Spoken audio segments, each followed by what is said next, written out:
বিধ্বস্ত পথ নিৰ্মাণৰ দাবীত আজি পুৱা 10 বজাত বিধ্বস্ত পথ নিৰ্মাণৰ দাবীত আজি পুৱা শোণিতপুৰ জিলাৰ অন্তৰ্গত 18 মাইলত ৰেলৱে বিভাগৰ বিৰুদ্ধে তীব্ৰ প্ৰতিবাদ সাব্যস্ত কৰে স্থানীয় ভুক্তভোগী ৰাইজে। ৰেলৱে বিভাগে উক্ত বিধ্বস্ত পথ নিৰ্মাণ নকৰাৰ বাবে ৰাইজ নামিল এইদৰে ৰেলৱে ট্ৰেকত, আনকি ৰখালে ট্ৰেইনো। পৰিতাপৰ বিষয় এয়াই যে বিগত 2023 চনৰে পৰা ৰেলৱে কৰ্তৃপক্ষক বাৰম্বাৰ এই বিধ্বস্ত পথটো নিৰ্মাণৰ বাবে দাবী জনাই আহিছে যদিও আজি পৰ্যন্ত উক্ত পথছোৱা মেৰামতি নকৰিলে বিভাগীয় কৰ্তৃপক্ষই।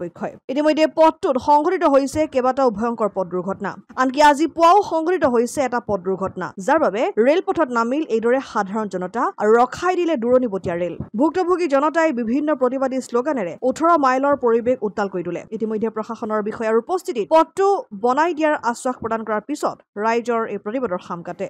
নেশ্যনেল হাইৱে 15ৰ পৰা যোনটো অকাবস্তি আৰু গুদামঘাটৰ লগত যোনটো ৰাস্তা লগোৱা আছে, সেই তাত ৰেলৱে ডিপাৰ্টমেণ্টৰ যোনটো অন্তৰ্গত যোনটো ৰাস্তা আহে, প্ৰায় 3 বছৰৰ পৰা তেওঁলোকক কমপ্লেইন দিয়া হৈ আছে ৰাইজৰ পৰা।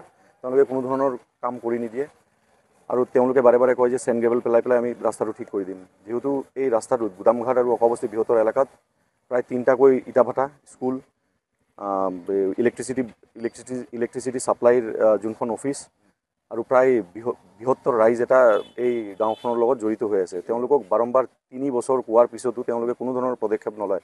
আজি ৰাইজে নিজেই ৰেল অৱৰোধ কৰাৰ কাৰ্যসূচী হাতত লৈছিলে। তাৰপিছত প্ৰশাসনৰ পৰা আমাক অনুৰোধ কৰাৰ কাৰণে আমি ৰেলটো আজি যাব দিওঁ। কিন্তু কথাটো হ'ল যে য'ত আমি ৰখোৱা হৈছে আৰু য'ত আমি কওঁ যে আমি বিশ্বগুৰু হৈ আছোঁ আৰু আমাৰ গাঁওখনৰ এই ৰাস্তাটো 3 বছৰ কমপ্লেইন দিয়াৰ পিছতো হোৱা নাই। এটা মানে ন্যায্য যোনটো দাবী মানুহৰ, সেইটোৱে কাওঁ কৰা নাই। ৰেলৱে ডিপাৰ্টমেণ্টক প্ৰায়বাৰে কোৱা হৈছে, প্ৰায় 3 বছৰ এটা বস্তু কোৱাৰ পিছত তেওঁলোকে কোনো ধৰণৰ গুৰুত্ব নিদিয়ে। ৰঙিয়া ডিভিজনে ৰাঙাপাৰা ডিভিজনক ঠেলে, ৰাঙাপাৰা ডিভিজনে তেওঁলোকে বিশ্বনাথ চাৰিআলিত কয়, লখিমপুৰত কয়। তেওঁলোকে খালি দায়িত্ব তেওঁলোকে সাৰি পেলাই যোৱাৰ নিচিনা হ'ল। তাৰপিছত আজি উপায় নাপায় ৰাইজে প্ৰতিবাদ কৰিলে, কিন্তু প্ৰশাসনে কোৱাৰ পিছত আজি বনাই দিম বুলি তেওঁলোকে আমাক আশ্বাস দিছে।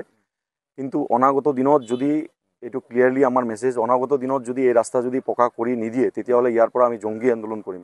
কাৰো কথাই আমি নামানো। ঢেকিয়াজুলিৰ পৰা প্ৰশান্ত বৈশ্যৰ ৰিপৰ্ট, অসম আদিত্য।